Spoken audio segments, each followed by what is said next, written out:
Thank you, Brenda and Crystal. Good morning. Good morning. I'm Dale Johannesmeyer, an elder here at Scots Kirk, and on behalf of Pastor Jim Mitchell in this session, I'd like to welcome all of you to this worship service, those here personally in attendance and those online. I do want to call your attention to the announcements in the bulletin. I would ask that you do read those after the worship service is over. There is something that's not in there, and that is we are singing one hymn from the Psalter this morning, and we don't have enough of those little blue-bound books. So we have copies of the hymn that we're singing. I think it's number 30, back on the table. Oh, you have them on the seats. Oh, okay, great, on the rows. That's great. So if you don't have a little blue Psalter, you can grab one of those sheets when we get to that hymn in the worship service. Before we begin our worship service, it's fitting that we prepare to worship the Lord, our awesome God. So please, in your bulletin, if you would read the verses printed there from 2 Corinthians chapter 3, verses 12 through 18, if you would read those and take a few moments to prepare your hearts and minds to worship God.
Our call to worship this morning is from 1 Chronicles, chapter 16, verses 8 through 10.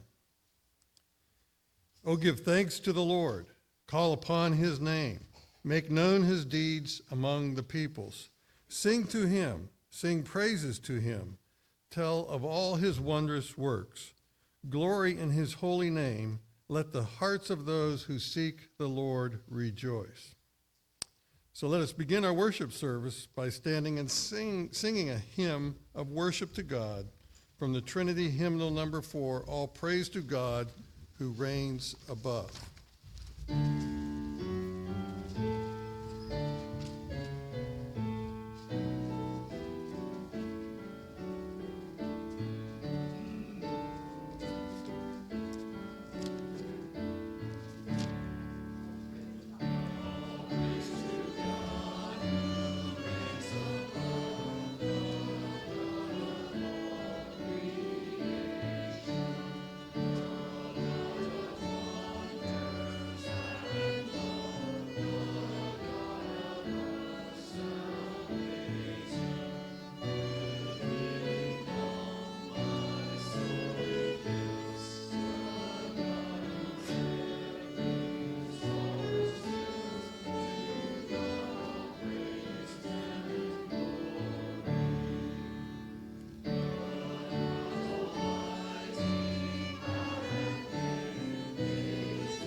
Let us pray.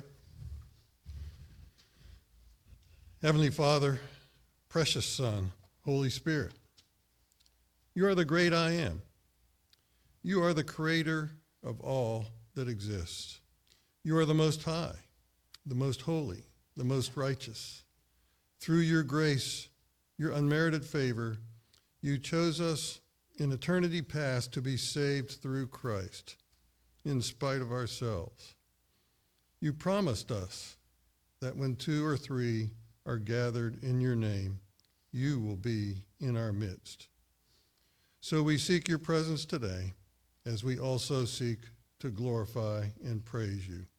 We pray that our offerings, our songs, our prayers, and all of this worship service will appropriately show our thankfulness and be acceptable to you. We ask these things in the name of our glorious Savior, Jesus Christ, who taught his disciples to pray, saying, Our Father, who art in heaven, hallowed be thy name. Thy kingdom come, thy will be done, on earth as it is in heaven. Give us this day our daily bread, and forgive us our debts, as we forgive our debts. And lead us not into temptation, but deliver us from evil. For thine is the kingdom, and the power, and the glory forever. Amen. Please be seated.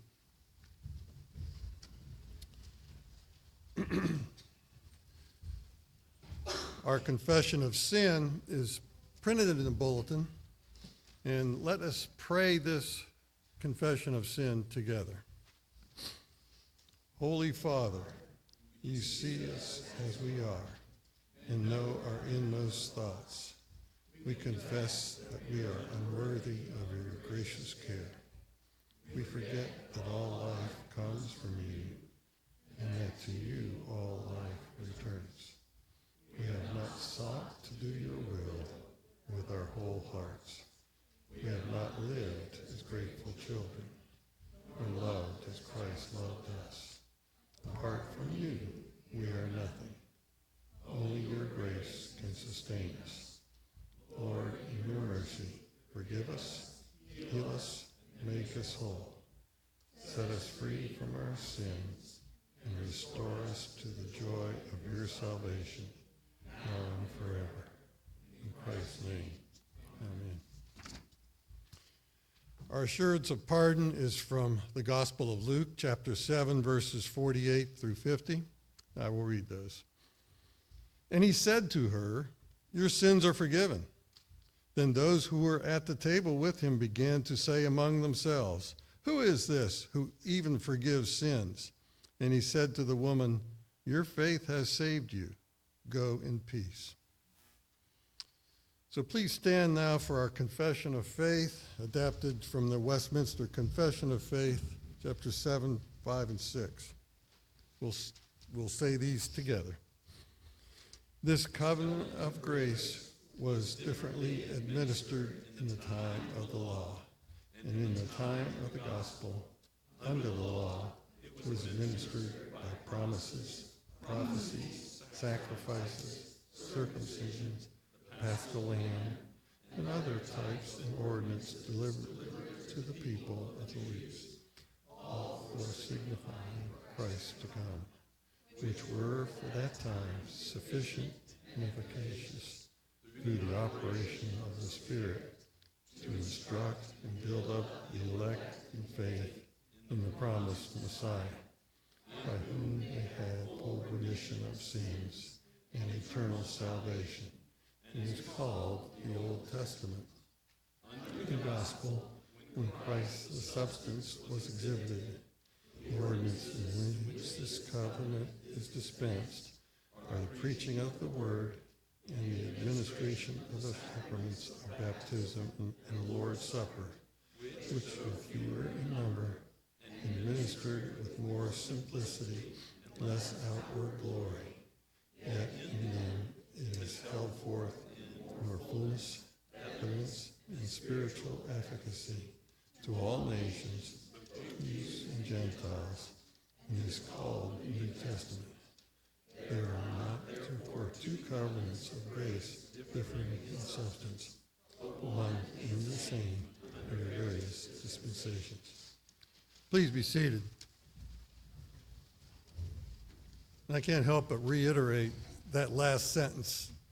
There are not, therefore, two covenants of grace differing in substance between the Old and the New Testament, but one and the same under various dispensations. Something very important. Sorry about that. Children, please come forward for our children's sermon with Elder Joel Reed. Thank you, Dale. All right.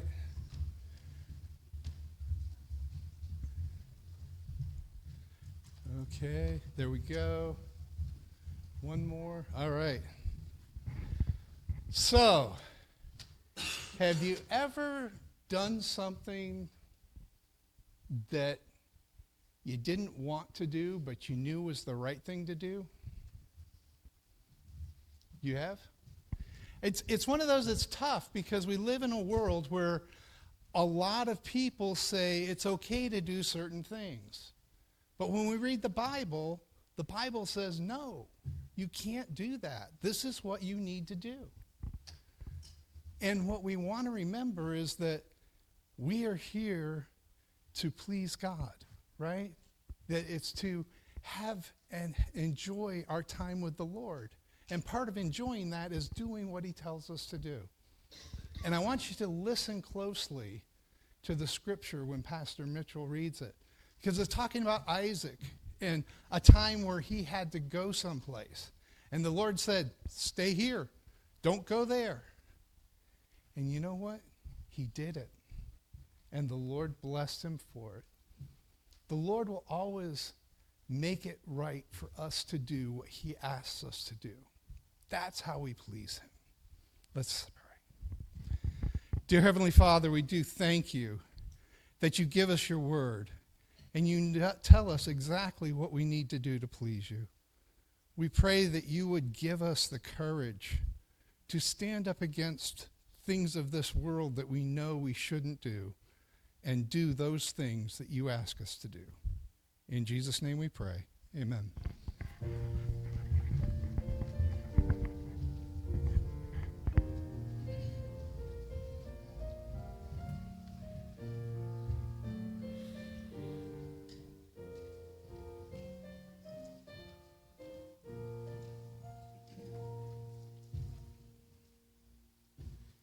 Thank you, Joel.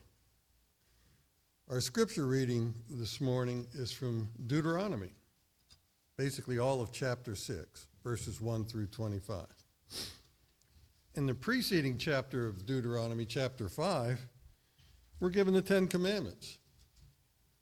My Reformation Study Bible simply titles chapter 6, and I'm going to read, the greatest commandment. Remember when Jesus was asked what the greatest commandment was. But it does more than just enlighten us on this greatest commandment. It also tells us to keep this commandment in our hearts and to teach it to our children diligently, whatever we're doing, all the day. As the first question in the shorter catechism asked, what's the chief end of man? To glorify God and enjoy him forever. This greatest commandment tells us to do that. Hear the word of God. Now this is the commandment, the statutes and the rules that the Lord your God commanded me to teach you, that you may do them in the land to which you are going over, to possess it, that you may fear the Lord your God, you and your son's son, by keeping all his statutes and his commandments, which I command you all the days of your life, and that your days may be long. Hear therefore, O Israel, and be careful to do them, that it may go well with you, and that you may multiply greatly, as the Lord, the God of your fathers, has promised you, in a land flowing with milk and honey. Hear, O Israel, the Lord our God, the Lord is one. You shall love the Lord your God with all your heart, and with all your soul, and with all your might. And these words that I command you today shall be on your heart. You shall teach them diligently to your children, and shall talk of them when you sit in your house, and when you walk by the way, and when you lie down, and when you rise. You shall bind them as a sign on your hand, and they shall be as frontlets between your eyes. You shall write them on the doorposts of your house and on your gates. And when the Lord your God brings you into the land that he swore to your fathers, to Abraham, to Isaac, and to Jacob, to give you with great and good cities that you did not build, and houses full of all good things that you did not fill, and cisterns that you did not dig, and vineyards and olive trees that you did not plant, and when you eat and are full, then take care lest you forget the Lord, who brought you out of the land of Egypt, out of the house of slavery. It is the Lord your God you shall fear. Him you shall serve, and by his name you shall swear. You shall not go after other gods, the gods of the peoples who are around you, for the Lord your God is in your midst is a jealous God, lest the anger of the Lord your God be kindled against you, and he destroy you from off the face of the earth. You shall not put the Lord your God to the test, as you tested him at Massah. You shall diligently keep the commandments of the Lord your God, and his testimonies and his statutes, which he commanded you. And you shall do what is right and good in the sight of the Lord, that it may go well with you, and that you may go in and take possession of the good land that the Lord swore to give to your fathers, by thrusting out all your enemies from before you, as the Lord has promised. When your son asks you in time to come, what is the meaning of the testimonies and the statutes and the rules that the Lord our God has commanded you? Then you shall say to your son, we were Pharaoh's slaves in Egypt, and the Lord brought us out of Egypt with a mighty hand. And the Lord showed signs and wonders, great and grievous, against Egypt and against Pharaoh and all his household before our eyes. And he brought us out from there, that he might bring us in and give us the land that he swore to give to our fathers. And the Lord commanded us to do all these statutes, to fear the Lord our God, for our good always, that he might preserve us alive as we are this day. And it will be righteousness for us if we are careful to do all this commandment before the Lord our God, as he has commanded us. The grass withers, the flower fades, but the word of our God will stand forever. Amen.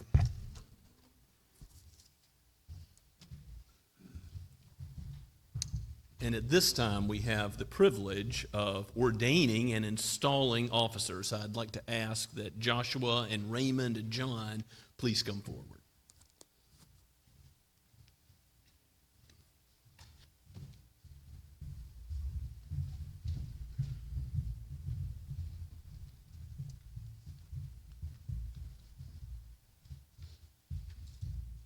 These men are familiar to you, for we have just elected them in our congregational meeting to serve. John as an elder, again, being reinstalled to that office. Raymond as a deacon, again, being reinstalled to that office. And Joshua being ordained to the office of deacon for the first time and being installed to that office. So our form of government in the ARP gives us 7 vows, which are to be taken by Josh for the ordination to the office of deacon, and then for those being reinstalled, both to elder and to the office of deacon, the last 3 vows are applicable. So I'll ask you to join in and say those with Josh when we get to the final 3.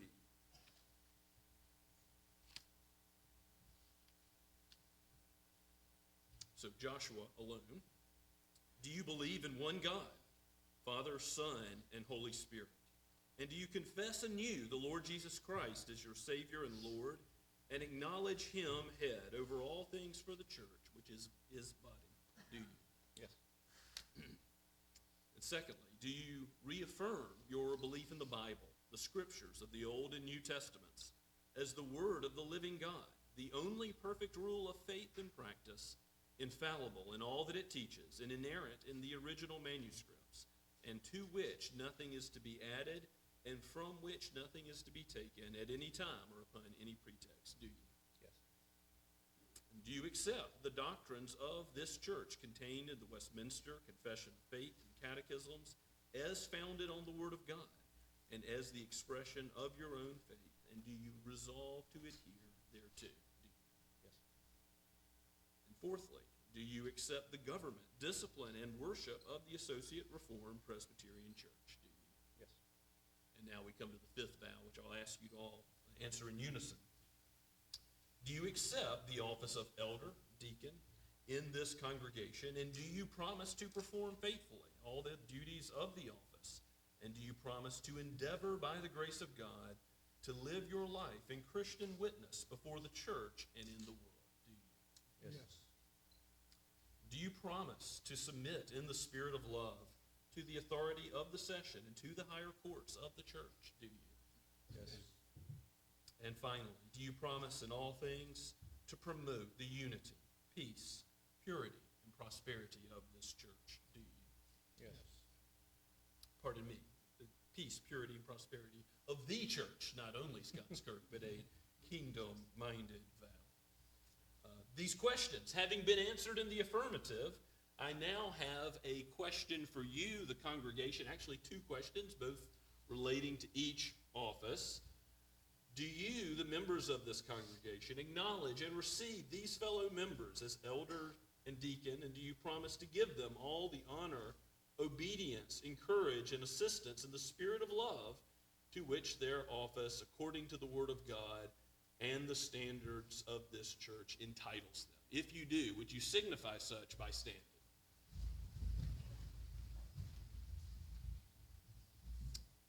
At this time, I'm going to ask that the elders of the church who are present come forward for the laying on of hands as we pray the ordination prayer with Josh kneeling, please. Josh, if you'll kneel.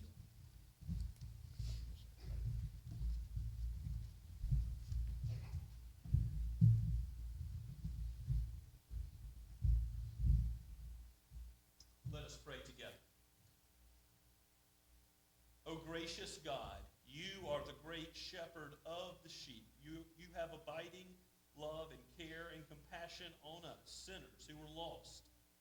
You have returned us to you, the shepherd and overseer of our souls. Aid us now, you who have called, equip, and give Josh all that is necessary to fulfill his role as deacon. We praise you, Father. We rejoice with thanksgiving for his salvation, for his sanctification, and for how you have prepared him, and for how you will prepare him in the future for what you've called him to do here amongst us. May he serve the mercy ministries of this congregation and of this community. May you uphold him against the attacks of the evil one. May you strengthen and sustain him by your grace. Let him always understand and remember that righteousness that he enjoys, that the sonship that he enjoys, is not due to anything in him, but is due to your work, O Lord Jesus. Give him your Holy Spirit, that he might walk in the power of the indwelling Spirit, to be an example to the flock, to fight indwelling sin, and, Lord, to work as one who is laboring for your kingdom and your glory alone, not allowing men and the fear of men to control or overrule, but letting your name and your word be a guide, a light to our path, a lamp to our feet, as we work in unison for your purposes. May you bless Josh and his family, his wife, and his children, as you've called him, equip him, and send him, and bless him in the work ahead. For we ask all these things in the name of Christ, the great King and head of the church. Amen. Please stand. We welcome you.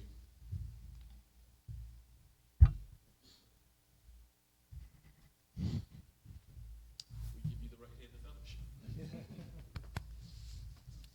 Please be seated.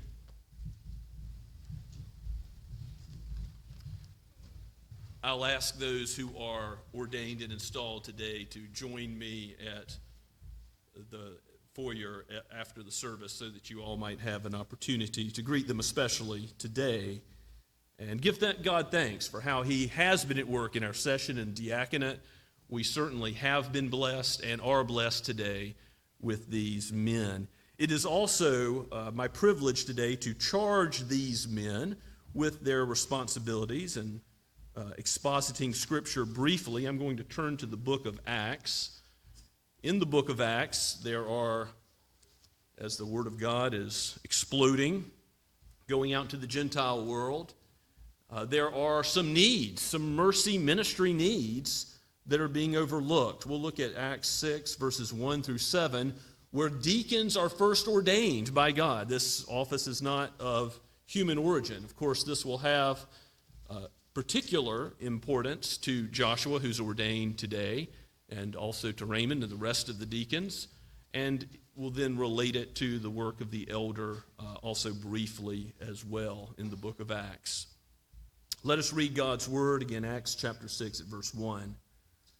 Now in the days when the disciples were increasing in number, a complaint by the Hellenists arose against the Hebrews because their widows were being neglected in the daily distribution. And the 12 summoned the full number of disciples and said, "It is not right that we should give up preaching the word of God to serve tables. Therefore, brothers, pick out from among you 7 men of good repute, full of the Spirit and of wisdom, whom we will appoint to this duty, but we will devote ourselves to prayer and the ministry of the word." And what they said pleased the whole gathering, and they chose Stephen, a man full of faith and of the Holy Spirit, and Philip, and Prochorus, and Nicanor, and Timon, and Parmenas, and Nicholas, a proselyte of Antioch. These they set before the apostles, and they prayed and laid hands on them. And the word of God continued to increase, and the number of disciples multiplied greatly in Jerusalem, and a great many of the priests became obedient to the faith. Let's pray and ask for God's help. Oh, Holy Spirit, just as we have done today with the laying on of hands, so it was done of old, that you have selected, you have guided your people to choose men full of faith, full of your Spirit. So now give us your Holy Spirit indeed, that we would understand your word aright, that all of us would understand the role of the elder and the deacon, and that we would, as your church, with every member of the body, do your will, seek your glory, and the fame of your great name. For we pray this in Christ's name. Amen. So I don't know if you caught the mercy ministry need that was being overlooked. Right in the first couple of verses, there was a daily distribution, that is, material resources given to those widows who were really widows in need, and it was being overlooked on the part of the Hellenists, those who were of Gentile background, against those who were of Hebraic background. And to solve this problem, since the gospel is exploding, there's more needy widows being brought into the kingdom. The apostles didn't want to do it all. The apostles said we can't give up the preaching of God's word and prayer, what the work of the church is supposed to be centered about. I don't know if you noticed that at Scots Kirk, but we are about the ministry of the word and prayer, and may we always be. That is certainly the work of the elders, to be under shepherds under Christ, the great king and head of the church. There is no pope. There is only Christ at the head of his people. And so we're called to be his shepherds and overseers, following by the guide of his word in both our public ministry and our private ministry, house to house, in the counseling room, in our Bible studies, in our worship. That is the work that we are called to, and the deacons assist in that work being done because they are taking care of the ministry mercy needs. Now, it's also true that the deacons are taking care of financial resources of the church, being good stewards, spending money when we need to spend money for kingdom purposes, even giving to those needs that are legitimate, such as the case of those widows who were being overlooked. And as the apostles laid hands and prayed over the one who's called to this office, as we see a list of men, we see what the result is of their ministry going forward in verse 7. It's summarized like this: the word of God continued to increase. as people are being saved, called out of darkness into the kingdom of God's marvelous light, as the angels in heaven rejoice over a sinner who repents. God is increasing the efficacy, the effectiveness of his powerful word as it pierces hearts, as it knows us better than we know ourselves, as it convicts us of sin and turns us to the only one who can save, Christ himself, by his righteousness justifying us, by his love and connection to the Father, and the Father's love to him, giving us sonship and making us sons and daughters of the Most High. The word of God continued to increase, meaning also that we are sanctified in the truth. We who already know Christ are being built up in the truth. The Holy Spirit is given to us, poured out on Pentecost in a special way for the church, so that we would know God's word and understand it aright, and then live by it, not only being hearers, but doers of it. The word of God continued to increase, and the number of disciples multiplied greatly in Jerusalem. Even a great many priests became obedient to the faith. So deacons, I charge you to stick to this work that God has called you to do the mercy ministry, knowing the flock, knowing what the needs are of the flock, visiting with them, talking with them, getting to know every member so that the needs that are legitimate can be met, so that we are doing the ministry of the word that God has called us to as a corporate body. Now, the work of the elders, as I said, is surrounding, shepherding, and ministry of the word and prayer. And if you go forward in Acts, to Acts chapter 20, we won't read it all, but Paul speaks to the Ephesian elders as he is bidding them farewell. He says, I preach the whole counsel of God to you, and there's going to be savage wolves that come in, and you need to be careful to do the work of the elder. And we'll start in verse 28. I commend the whole chapter to your attention as you think about what God's role for the elder is and as you pray for them. But elders, pay particular attention as we read from verse 28 and following. Pay careful attention to yourselves and to all the flock in which the Holy Spirit has made you overseers to care for the church of God, which he obtained with his own blood. I know that after my departure, fierce wolves will come in among you, not sparing the flock. And from among your own selves will arise men speaking twisted things to draw away disciples after them. Therefore, be alert, remembering that for 3 years I did not cease night or day to admonish you with tears.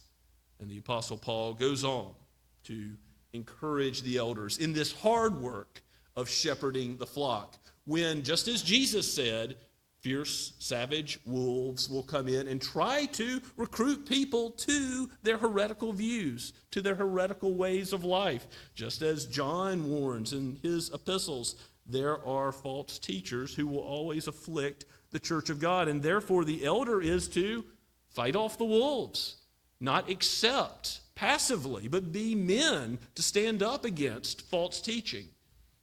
This is difficult work. Sometimes the work of the elder is done in private. Sometimes there is correction that needs to be given, and it's much more than just meeting together once a month for a board meeting. It is not just making decisions about the life of the church, but it's living out the life humbly that Christ has called us to live as under shepherds. 1 Peter 5 talks about this, knowing that when the chief shepherd appears, it's going to be only insofar as we have followed his footsteps that he blesses with heavenly reward. God has called you elders to be overseers who do not lord that authority over the flock, but humbly seek to point the sheep to their shepherd, to Christ himself, the one who can save. And yes, correct, guide, steer by the word of God. May all that we do in public and private, men, be faithful to God's word. May he give the strength. We are fallible men. Pray for your elders and your deacons. Please pray for us. We need God's help to walk the walk he's called us to, both personally, in our own lives, and in doctrine, in the truth, to stand up where we should stand up, and to guide the flock into what Jesus has taught us. Let's give him thanks and pray together. Oh Lord, we give you thanks for your word, for these men that you have called. You've called, gift, equipped, and you will call and gift and equip in the future. We thank you, Father, for how you have provided for Scots Kirk in the years before, and we thank you for the years ahead of time, knowing that you will be faithful to guide your church. Lord, bless both Joshua and Raymond and the work of the diaconate and all the deacons, and bless John and all the elders that you have called to be your under-shepherds. Give them humility as leaders, that they would seek not merely the good of other sheep, but the good that you have called them to, according to your word and your glory, according to your standards. Let them shepherd, let them serve. We pray all this in Jesus' name. Amen. And as we give God thanks for these elders and deacons, let us go before him in prayer once again for other needs of the church. Let us pray. Father, we give you thanks for being the God who both created and redeemed a people for yourself. You have not left us alone to live the Christian life, but you have called us into communion with you. And what a blessed communion it is.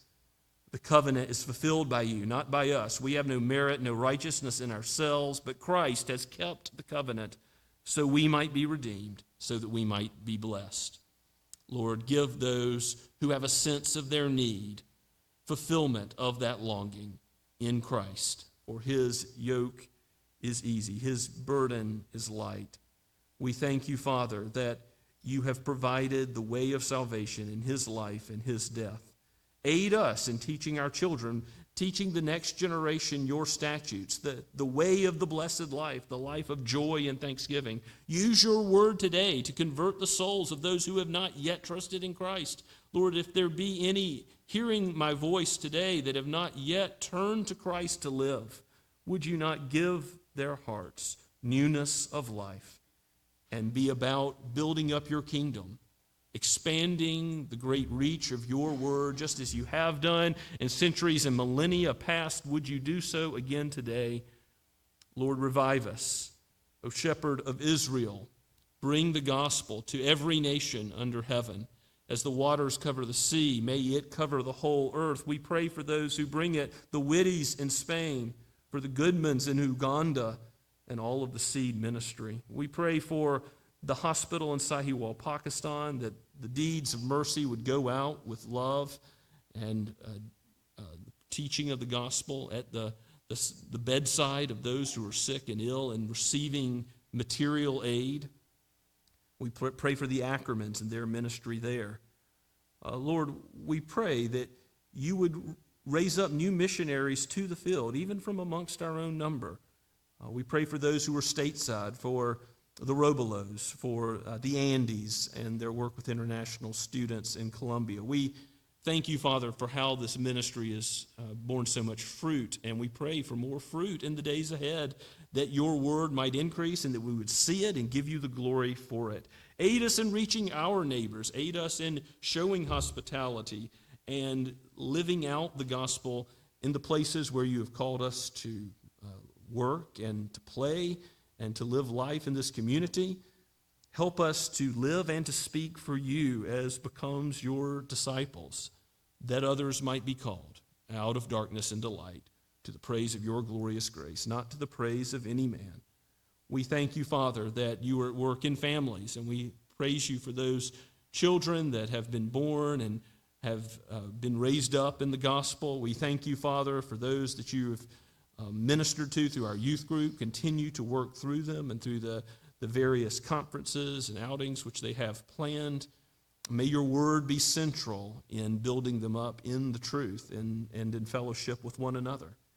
We ask, Father, that you would clear the way for the short-term mission trip to Appalachia this summer and provide the advisors for that. We thank you, Father, for how you have blessed us with those who have already stepped up with the youth, and pray for others who will do the same. And we give you thanks, Father, for Sierra and Gavin, for their wedding, which is planned, and we pray that you would bless them all of their days together. We rejoice in how you have brought Dick Reason back to us in good health, and how you have healed Mildred when we cried out in prayer for her and brought her back to us today. We give you thanks, Father, for how you have been with Daniel through his recent ordeal, and pray for his surgery ahead, that you would give him full recovery. We lift these things before you, knowing that you care for both the body and the soul. Teach us by your word. Do not allow us to leave as we have entered, but make us more like Christ. For we pray in the name of the great King and head of the church, even Christ himself. Amen. And as we continue to worship our God, let us stand and sing once again this Trinity hymnal, number 691. It is well with my soul.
Shall we pray?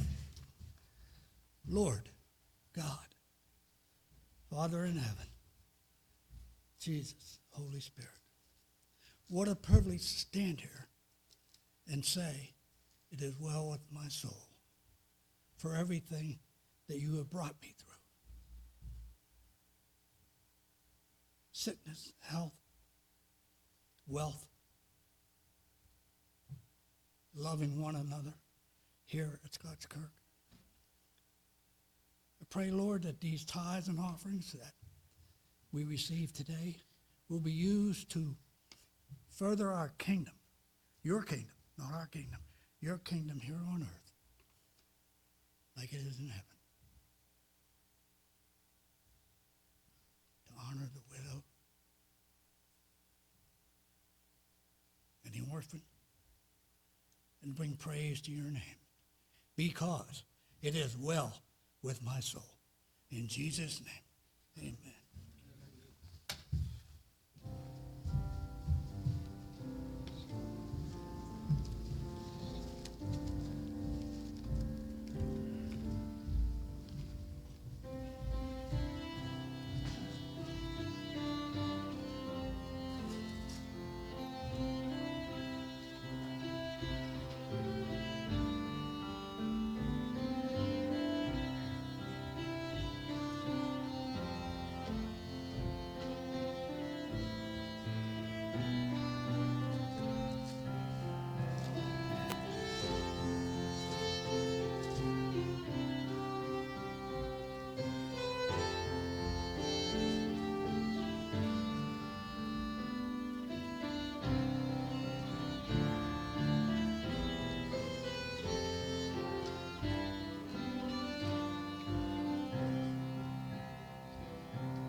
God, from whom all blessings flow. Praise him, all creatures here below. Praise him above the heavenly host. Praise Father, Son, and Holy Ghost.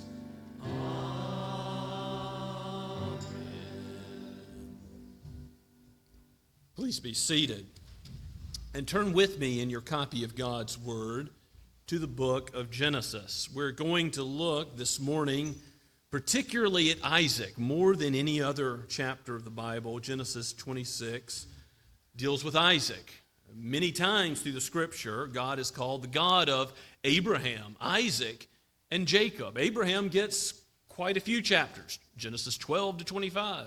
Jacob, as we'll see, many chapters to come. But this is the chapter that focuses in the most on Isaac. Last week we saw that Isaac and Rebekah prayed, and Rebekah conceived and bore twins, Jacob and Esau. And we'll see how that conflict that began in the womb plays out. But before that, we're going to look at the life of Isaac and how God repeats and gives the covenant promises he gave to Abraham to him specifically.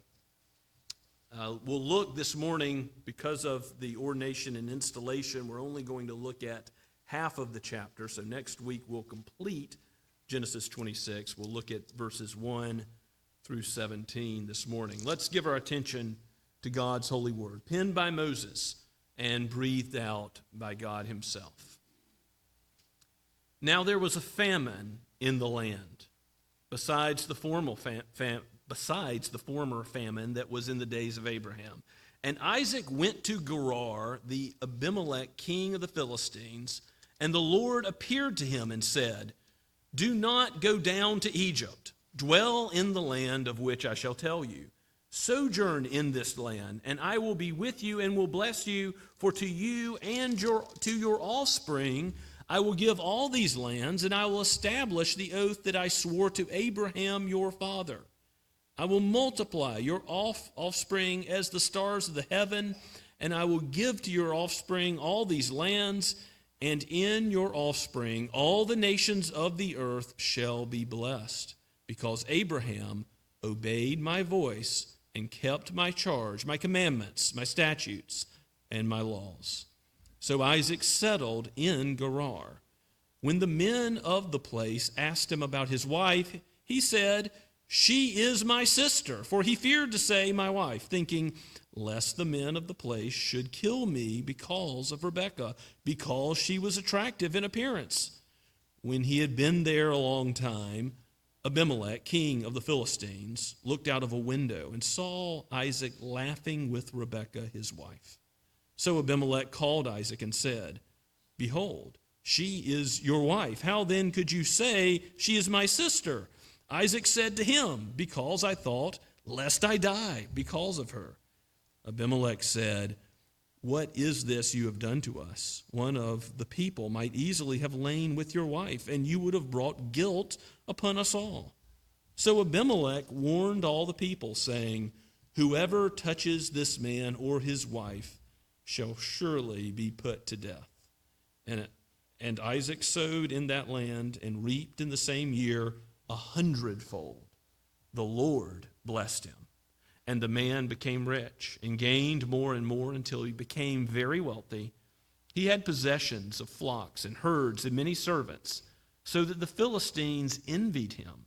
Now the Philistines had stopped and filled the earth with filled with earth all the wells that his father's servants had dug in the days of Abraham his father. And Abimelech said to Isaac, "Go away from us, for you are much mightier than we." So Isaac departed from there and encamped in the valley of Gerar and settled there. Let's ask God's help once again. Lord, this is your word. Let us behold wonderful things in it, that we might be taught more of Christ, more of your covenant love, which is everlasting. From one generation to the next, may we faithfully proclaim your word, the gospel, the Lord Jesus Christ, in whose name we pray. Amen. Famine is in the land. That is how this section of Scripture begins in verse 1. And we note it's not the same famine as before. Remember, Abraham, way back in Genesis chapter 12, went down to Egypt when there was a famine. And was that good? It wasn't good. He sought not to obey God, but to figure out himself a solution to the famine. So it actually looks like Isaac is following in Abraham's footsteps, following in his father's footsteps, and he's headed south, but he stopped in Gerar, still in the Holy Land, but going towards Egypt, and God appears. And God appears to him in this theophany, speaking directly to him, reminding him of his covenant promises that were made to Abraham. And you know, Isaac didn't deserve covenant promises being made to him, but God had already promised through Abraham to bless his offspring, his descendants, ultimately blessing all nations through him. And those covenant promises are repeated to Isaac. We think of the Adamic covenant, the covenant made with Adam, Genesis 3:15. We think of the Noahic covenant, the covenant God made with Noah in Genesis 8 and 9, and the sign of the rainbow accompanying it. We think of the covenant God made with Abraham in the first several chapters. It's stated in chapter 12 initially, the ceremonies in Genesis 15. But God here gives the Isaiah covenant.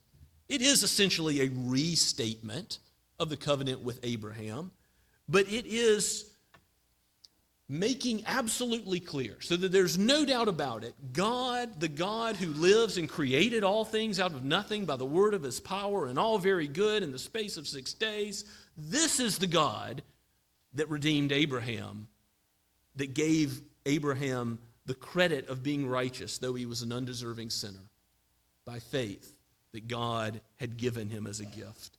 And here is Isaac receiving the same benefits that Abraham received, the same promises that Abraham received. You look at, again in what God says to Isaac. He says, sojourn in this land. That is, stay for a while in Gerar. Do not go down to Egypt at the end of verse 2. And Isaac's going to obey that. Unlike Abraham, he's going to listen to the voice of God and not go down to Egypt. Sojourn in this land, for to you and your offspring I will give these lands and establish the oath that I swore to Abraham your father. Ultimately, he's going to give all of Canaan, all of what will be known as Israel, to Isaac and his offspring. He will be the God of Abraham, Isaac, and Jacob. He will be their God despite their failings. And we're going to see how Isaac fails, aren't we? He sins in the very same way that his father sinned twice. Abraham, first in Genesis 12, when he goes down to Egypt, he says, Sarah is not my wife, she's my sister. And it was sort of a half-truth when Abraham said it, but now it's an outright lie. The sin of the next generation is more bald in its being before God's face. It's more high-handed than even Abraham. And then Abraham did it again in chapter 20 with an Abimelech. Now, the Abimelech we see here may not be the same ruler, maybe his son or some other ruler of the Philistines, because an Abimelech is kind of like a Pharaoh. It's just a Philistine name for a king. And the Abimelech that Abraham dealt with in chapter 20, he again repeats his lie that Sarah is not his wife but his sister, and there's a lot of unraveling that goes on there. Abraham is shamed by a pagan king because the truth comes out, and the sin that Abraham thought was going to do him good is turning out to bear bitter fruit. And so, that's the way sin is. We think it's going to solve some problem of ours. We think this is going to be the best thing to preserve life. But Isaac listened to God and didn't go down to Egypt. That was good. That preserved his life, fearing the Lord. So why did he then fear man? Why did he fear Abimelech and some Philistines? Did he not remember God's covenant promises, the God of heaven and earth? Isaac sins because men grew too large in his thinking and God grew too small. He goes and commits the same sin that his father does, though he settles in Gerar. Verse 6 says, in verse 7 and following, we have this lie about Rebekah being his sister, and Abimelech says, what have you done to us? In verse 10, one of these people might have easily lain with your wife. He's seen Isaac and Rebekah laughing, caressing, acting as a married couple. He's no fool. He knows what this means. They are married, even though they have purported to be otherwise. We don't know how long the ruse went on, but it went on a long time. And Abimelech says, someone else may have lain with your wife, and you would have brought guilt on us all. He knows that adultery and lying are wrong. Why? Because he lives in God's world. God has written the law, the moral law in his heart that will later be written on tablets on Sinai. God has made us all, though we are sinful in Adam's fall, he's made us all so that we know the truth and suppress it in unrighteousness. We all know from general revelation, even without Abimelech receiving a theophany, a special revelation from God himself, like Isaac did, Abimelech still knows and shames Isaac.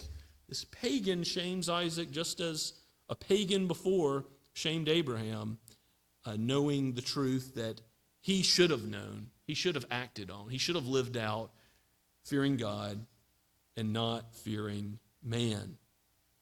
Now notice that when Isaac comes before Abimelech, he's already received the covenant promises of God. And Abimelech is somebody you can negotiate with. But God, you don't negotiate with him.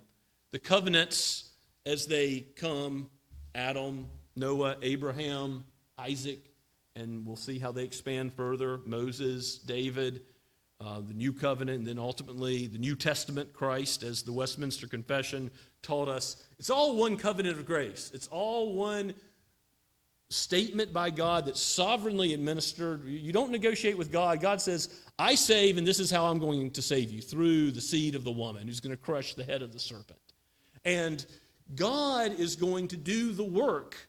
So Abraham doesn't save himself. God provides the sacrifice, ultimately Christ, Genesis 22. And even the Paschal lamb, the animal sacrifices in the synagogue and the temple, all these things point forward to the coming Messiah, the work of God on the behalf of sinners. Salvation is of the Lord. It's not of us. It's a gift of God, so that no one can boast. Indeed, Isaac receives the same promises. As the covenant is expanded through time, we see more in the various dispensations that God gives about that saving Messiah. By the time you've got Isaiah 53, you know a whole lot about the work of Christ that is to come, how he's going to be a suffering servant, how worldly expectations are going to be turned on their head in his bringing about the kingdom of God in this world. It's not going to be by crushing the Roman occupier. No, it's going to be by going to a cross and dying a criminal's death so that we could receive life. The first will be last. The last will be first. Those who are scribes and Pharisees and thought well of in the religious community won't grasp a hold of him unless they repent. It is sinners, tax collectors, wicked businessmen, adulterers that repent and cling to Christ in droves. It is this repentance that goes out to the Gentile world and that God works by his word to build up his church through Christ. This is ultimately where the covenant is going that Isaac receives. We have these same covenant promises. If you seek salvation today, you seek it through the same God of Abraham, Isaac, and Jacob, who does the work for you. You're not saved based on anything you do. You're saved based on trusting in him and his finished work in Christ. He atones for our sin, pays the price we could not pay. He lives the perfect life we could not live. And the angels in heaven indeed rejoice whenever a sinner repents and looks to Christ with faith. We see that Isaac is still going to have failings, but God graciously grants this sort of repentance and faith to Isaac. Though his eyes are going to grow dim, he's going to deceive and sin again, he is a recipient of these covenant promises. And so when he goes before Abimelech, he shouldn't have feared Abimelech. He should have feared Yahweh, the one who can kill both the body and the soul. As Jesus says, don't fear the one who can kill the body only. Fear the one who can destroy both body and soul in hell. Matthew chapter 10. Ultimately, nothing can separate us from Christ's love. That's what Paul says in Romans chapter 8, so that we don't fear men, even if a time of persecution should come, even if we are like those early Christians who go into the Colosseums and are torn apart by wild animals. What can separate us from Christ's love? Can anything that earthly rulers do ultimately affect our salvation? No, not in the least. If God is for us, who can be against us indeed? So when the pressure is on you to fear man, have faith in God. Trust his word. Let Isaac be a lesson to you. Sin is not going to be the resource you think it is. It's not going to be the solution to your problem at all. The earthly blessing that Isaac gets, the 100-fold increase, is all from God. It's material blessing that is more common in the Old Covenant. It is something that the Philistines see and fear. They say, well, Yahweh is with you. Go away from us. You're much mightier than we are. And so we ended the text in verse 17 with him camping in Gerar, being feared by the Philistines. But we'll see how Isaac is going to negotiate next week, Lord willing. We'll see how he'll solve problems peacefully now with the Philistines from the standpoint of being one who is in connection with Yahweh. He's going to live at peace with all men as far as it's possible concerning human relationships, even with unbelievers. Now, the gospel does reverse worldly expectations. Yes, Isaac had wealth, but in the new covenant, Paul says in 1 Corinthians chapter 1 that not many of you were wealthy, not many of you were wise, not many of you had a high calling. Again, it's those who know their need. It's the poor in spirit that are able to come to Christ and be saved. Is it possible for a rich man to enter the kingdom of heaven? It's impossible with man, but possible with God. God calls sinners to repentance.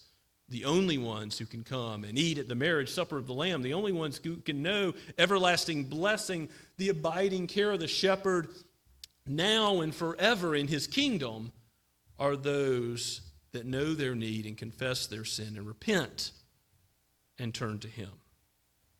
May we boast in Christ that he is our only wisdom, that his word is that on which we depend, even more than daily bread for life itself. May God give us heavenly perspective, which Isaac had in part, but then faltered. May God give us a heavenly perspective to keep our eyes fixed on the author and finisher of our faith as we live life together as God's children, as we seek to do ministry in his name. May he take our eyes off of self. May he place our eyes on his glory and the fame of his great name, that we might serve him faithfully. Let's pray together. O Lord, we need your word. It is precious, more precious than silver and gold, more precious than honey from the honeycomb. You have given it for our instruction, and we ask that you would emblaze it upon our hearts, that we would feel the joy and thanksgiving that is appropriate to your being your adopted sons and daughters. We pray that you would let us live out of that confidence that we have in being bought by such a precious price as the blood of your Son, in whose name we pray.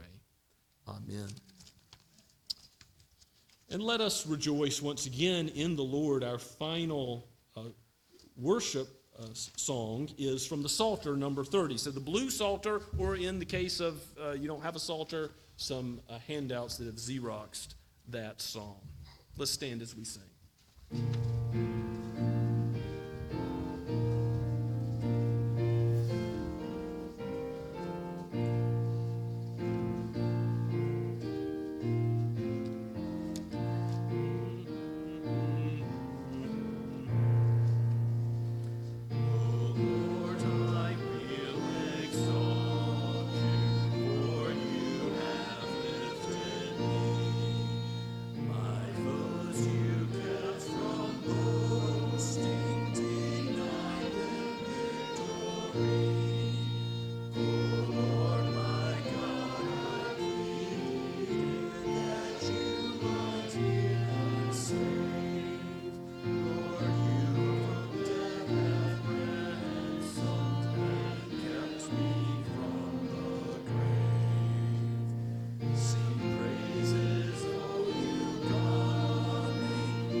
Now may the Lord bless you and keep you.